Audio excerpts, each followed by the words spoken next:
Hi everyone. Today we're going to study damping rule. If Z transform of U sub n is equal to capital U of Z, then the Z transform of the function a raised to negative n times U sub n is equal to capital U of a times Z. Let us write the proof. By definition, we know that this is the formula of the Z transform of U sub n with respect to summation formula. Then, when we have the Z transform of A raised to negative n times U sub n is equal to the summation from n equals 0 up to infinity of the function A raised to negative n times U sub n multiplied by Z raised to negative n. We can see in this product, we have the base A and the base Z, both raised to negative n, which means we can combine the two and show that it is like this.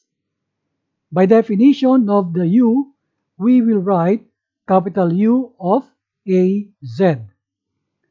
We are able to prove that the Z transform of A raised to negative n times U sub n is equal to this capital U of AZ.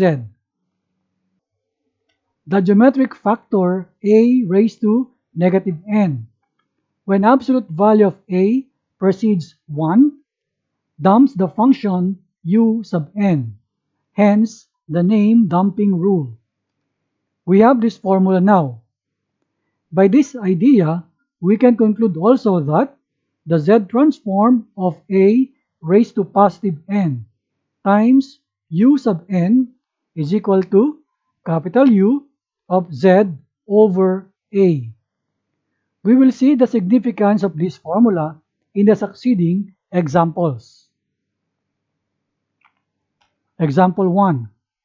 Find Z transform of A raised to n times n. We have this formula a while ago for damping rule. Then, let us copy our problem here. Considering our formula here, it means the U sub n is equal to this factor n, which means we're going to take the Z transform of n, after which we're going to change the variable Z into Z over A. This is our equation 1. And for this Z transform of n, this is one of our standard formula. And this is equal to Z all over the square of the quantity Z minus 1. This is our equation number 2. Now, let us substitute equation 2 in equation 1. So equation 1 becomes like this.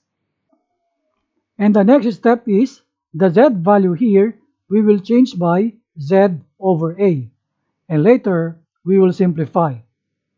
So this new equation 1 becomes like this. Let us now simplify. Let us combine this fraction and the whole number in the denominator, and it becomes Z minus A over A. Let us distribute the power 2 inside the fraction. And then, let us simplify this complex fraction. Let us copy the Z over A in here and multiply by the reciprocal of the fraction in this denominator.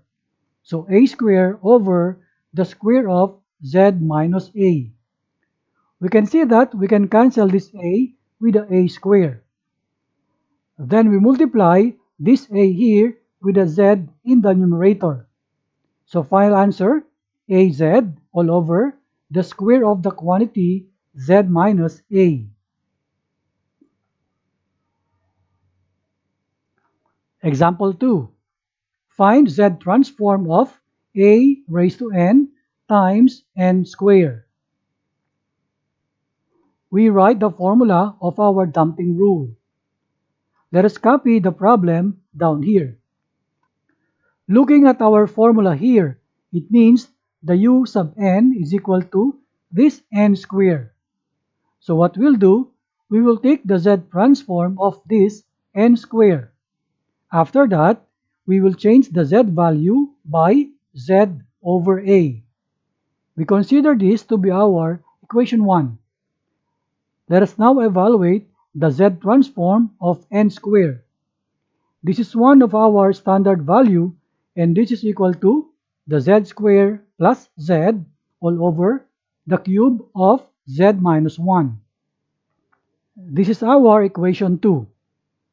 Let us now substitute equation 2 in equation 1.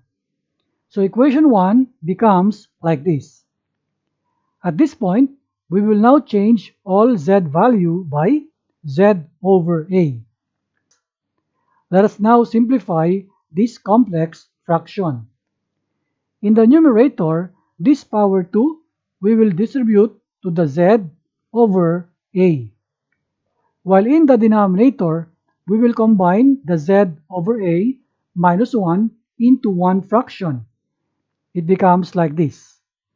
Let us now combine the numerator. We have now this z square plus az all over a square. While in the denominator, we will distribute this power 3 to the numerator and denominator respectively. Simplifying further, let us show that we copy this fraction down here multiplied by the reciprocal of the fraction of the denominator. We can cancel some terms. We cancel this a square by a cube. So there is one a that remains in here. We multiply the a to the numerator of the other fraction. So final answer is a times z square plus a square times z all over the cube of the quantity z minus a. Example 3. Find z transform of e raised to an times n square. Our formula for dumping rule is here. Let us copy our problem down here. Looking at our formula, we can rewrite our problem into like this to show what is our value of a, and that is this e raised to a. Also, for the u sub n, that is equal to n square. It means we're going to evaluate the z transform of n square. After this, we will change the z by z over e raised to a. This is our equation 1. The z transform of n square is equal to z square plus z all over the cube of z minus 1. This is equation 2. As always, we substitute equation 2 in equation 1. So equation 1 becomes like this. Next, we change all z value by z over e raised to a. We simplify our numerator and denominator respectively. In the numerator here, we combine the sum, and in the denominator, we distribute the power 3 to the fraction. It becomes like this. Simplifying further, we copy the numerator multiplied by the reciprocal of the denominator. And then we can cancel this e raised to 2a by this e raised to 3a. While doing this, there will be e raised to a as the remainder.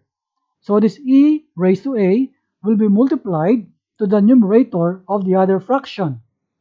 So final answer, e raised to a times z square plus e raised to 2a and multiplied now by z all over the cube of the quantity z minus e raised to a.